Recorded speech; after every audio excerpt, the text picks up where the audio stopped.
بسم اللہ الرحمن الرحیم۔ السلام علیکم۔ مشکل یہ ہے کہ ہمارے مسلمان بھائی دشمن کے جاسوسوں اور تخریب کاروں کو پناہ اور تحفظ دیتے ہیں۔ کیا آپ یہ سن کر حیران نہیں ہوں گے کہ دیہاتی علاقوں کی بعض مسجدوں کے امام بھی دشمن کی تخریب کاری میں شامل ہو گئے ہیں؟ یہ تو ہو نہیں سکتا کہ میں انتظامیہ فوج کے سپرد کر دوں، صلاح الدین ایوبی نے کہا۔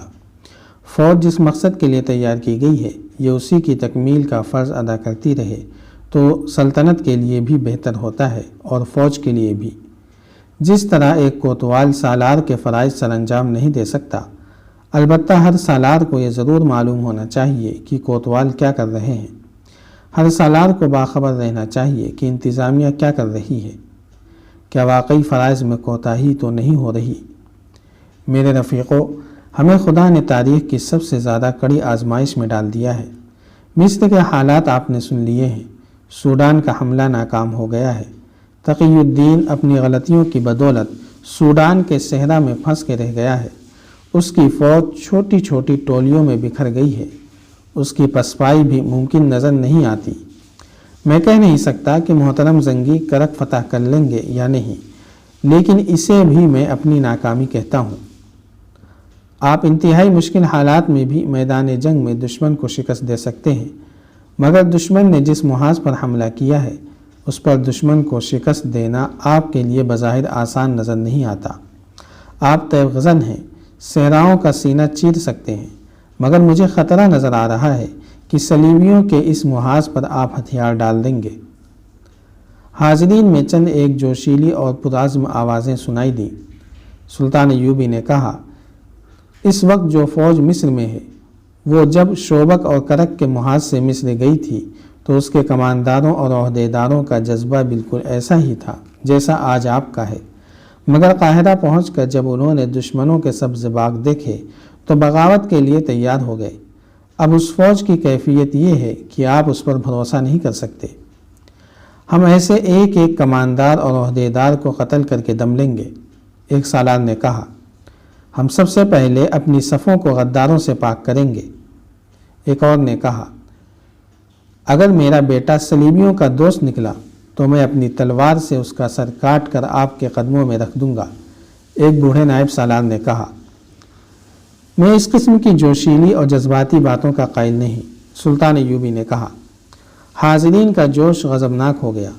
یہ وہ لوگ تھے جو سلطان ایوبی کے سامنے بات کرنے سے ڈرا کرتے تھے، مگر اب یہ سن کر کہ ان کی فوج کی وہ نفری جو مصر میں ہے دشمن کی تخریب کاری کا شکار ہو کر اپنی سلطنت کے خلاف بغاوت پر اتر آئی ہے تو وہ لوگ آگ بگولا ہو گئے۔ ایک نے سلطان ایوبی کو یہاں تک کہہ دیا، آپ ہمیشہ تحمل سے سوچنے اور بردباری سے عمل کرنے کی تلقین کرتے ہیں، مگر بعض حالات ایسے ہوتے ہیں جنہیں تحمل اور بردباری اور زیادہ بگاڑ دیتی ہے۔ ہمیں اجازت دیں کہ قاہرہ تک ہم ایک بھی پڑاؤ نہ کریں۔ ہم آرام اور خوراک کے بغیر متواتر سفر کریں گے۔ ہم اس فوج کو نہتہ کر کے قید کر لیں گے۔ صلاح الدین ایوبی کے لیے ان حکام پر قابو پانا محال ہو گیا۔ اس نے کچھ اور باتیں کہہ سن کر مجلس برخاست کر دی۔ الصبح فوج نے کوچ کیا۔ یہ کوچ ترتیب سے ہو رہا تھا۔ سلطان ایوبی اپنے عملے کے ساتھ الگ تھلگ جا رہا تھا۔ اس نے دیکھا کہ علی بن سفیان اس کے ساتھ نہیں تھا۔ شام تک فوج کو 2 مرتبہ کچھ دیر کے لیے روکا گیا۔ شام گہری ہونے کے بعد بھی فوج چلتی رہی۔ رات کا پہلا پہر ختم ہو رہا تھا جب سلطان ایوبی نے رات کے قیام کے لیے فوج کو روکا۔ سلطان کھانے سے فارغ ہوا تو علی بن سفیان آ گیا۔ سارا دن کہاں رہے علی؟ سلطان ایوبی نے پوچھا۔ گزشتہ رات میرے دل میں ایک شک پیدا ہو گیا تھا، علی بن سفیان نے جواب دیا۔ اس کی تصدیق یا تردید کے لیے سارا دن فوج میں گھومتا پھرتا رہا۔ کیسا شک؟ آپ نے رات دیکھا نہیں تھا کہ تمام سالار، کماندار اور عہدیدار کس طرح اس فوج کے خلاف بھڑک اٹھے تھے جو مصر میں ہے؟ علی بن سفیان نے کہا۔ مجھے شک ہونے لگا تھا کہ یہ اپنے اپنے دستوں کو بھی اسی طرح بھڑکائیں گے۔ میرا شک صحیح ثابت ہوا۔ انہوں نے تمام تر فوج کو مصر کی فوج کے متعلق ایسی باتیں بتائی ہیں کہ تمام فوج انتقامی جذبے سے مشتعل ہو گئی ہے۔ میں نے سپاہیوں کو یہ کہتے سنا ہے کہ ہم محاذوں پر زخمی اور شہید ہوتے ہیں اور ہمارے ہی ساتھی قاہرہ میں عیش کرتے اور اسلامی پرچم کے خلاف علم بغاوت بلند کرنا چاہتے ہیں۔ ہم جاتے ہی انہیں ختم کر دیں گے، پھر سوڈان میں پھنسی ہوئی فوج کی مدد کو پہنچیں گے۔ قابل صد احترام امیر، اگر ہم نے کوئی پیش بندی نہ کی تو قاہرہ میں پہنچتے ہی خانہ جنگی شروع ہو جائے گی۔ ہماری یہ فوج انتقامی جذبے کے زیر اثر غصے میں ہے اور ہماری مصر والی فوج پہلے ہی بغاوت کے بہانے ڈھونڈ رہی ہے۔ مجھے اس پر تو خوشی ہے کہ مسلسل معرکوں کی تھکی ہوئی اس فوج میں یہ جذبہ پیدا ہو گیا ہے، سلطان ایوبی نے کہا، مگر ہمارا دشمن یہی چاہتا ہے کہ ہماری فوج دو حصوں میں بٹ کر آپس میں ٹکرا جائے۔ وہ گہری سوچ میں پڑ گیا، پھر کہنے لگا، جب ہم قاہرہ سے خاصا دور ہوں گے تو میں ذمہ دار اور ذہین قاصد بھیج کر مصر والی فوج کو کسی دوسرے راستے سے کرک کی سمت کوچ کا حکم دے دوں گا۔ شاید میں خود آگے چلا جاؤں اور اس فوج کو کوچ کرا دوں تاکہ یہ فوج جو ہمارے ساتھ ہے جب وہاں پہنچے تو وہاں اسے اس فوج کا کوئی سپاہی نظر نہ آئے۔ تم نے اچھا کیا ہے علی، میری توجہ ادھر نہیں گئی تھی۔